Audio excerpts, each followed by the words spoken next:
up, dog? This week we keeping it together with Things Fall Apart by Chinwe Achebe.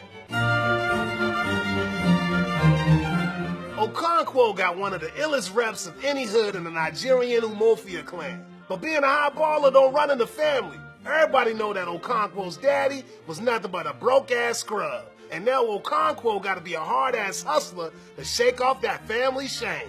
When some fool murks a dame from Umofia, Okonkwo gotta take care of his boy Akimafuna to make everything cool between the clans. Okonkwo got mad love for this kid, even though he don't show it. And it ain't long before Akimafuna starts calling Okonkwo daddy. Then one day the oracle say that fool Akimafuna gotta get put in dirt.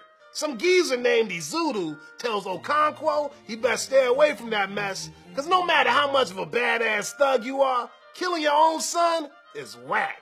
But Okonkwo don't want to be seen as no sensitive bitch, so he straps up ready to bang out. When Akimafuna cries, little help pops, Okonkwo ends that fool.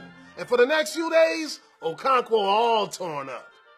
It gets even more cray for Okonkwo during his boy Izudu's funeral.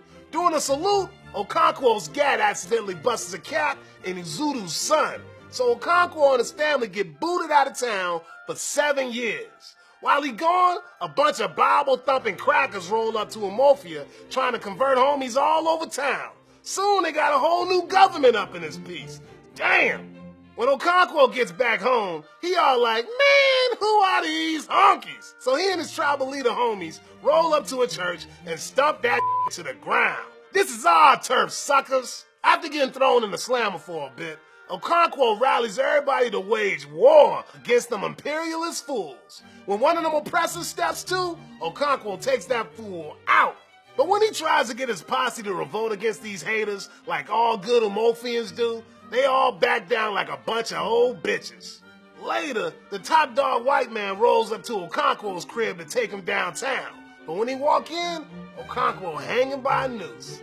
Fool took himself out for good. Damn. First thing you best recognize is that little Achebe came up in Nigeria after it was taken over by the West. Even though this book definitely got beef with the empire that did Igbo culture straight dirty, good art don't just give one perspective. See, Okonkwo repping all the social values of the old Igbo society. He clocking mad courage, goes hard for the hood, and don't let no candy-ass emotions get in his way. And for being the realest brother on the streets, the elders trust him to raise Akimafuna. But it ain't all gravy for Okonkwo. When time comes to kill Akimafuna, Okonkwo knows being the one to shake his boy gonna piss off the goddess real bad. But he ain't no lazy coward like his daddy, and fool desperate to prove it. After Akimafuna dead, it's just one tragedy after another till Okonkwo offs himself. Even his main man Obiri could tell him that was a messed up thing to do. If I were you, I would have stayed at home.